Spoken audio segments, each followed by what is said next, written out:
ஆயக்குடி அதிமுக சார்பில் நிர்வாகிகளுக்கு அடையாள அட்டை வழங்கும் விழா நடைபெற்றது. திண்டுக்கல் மாவட்டம் பழனி அடுத்த ஆயக்குடி ஓபுளாபுரத்தில் உள்ள தனியார் திருமண மண்டபத்தில் அதிமுக சார்பில் நிர்வாகிகளுக்கு கட்சி அடையாள அட்டை வழங்கும் விழா நடைபெற்றது.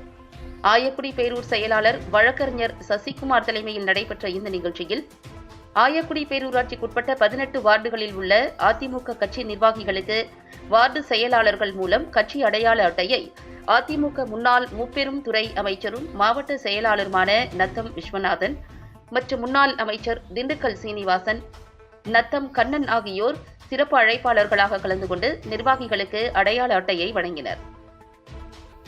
மேலும் இந்நிகழ்வில் முன்னாள் சட்டமன்ற வேட்பாளர் ரவி மனோகரன், முன்னாள் சட்டமன்ற உறுப்பினர் வேணுகோபால், நகர செயலாளர் முருகானந்தம், ஒன்றிய செயலாளர் முத்துசாமி, RMTC மாரியப்பன், அம்மா பேரவை அசோக்குமார், சதீஷ்குமார், ஹக்கீம், பாலசமுத்திரம் சக்திவேல், தாமோதரன், காமேஸ்வரன், முருகன், ராதாகிருஷ்ணன், அப்பாஸ் அலி, ரகுபதி, கற்பகராஜ் உள்ளிட்ட நிர்வாகிகள் கலந்து கொண்டனர்.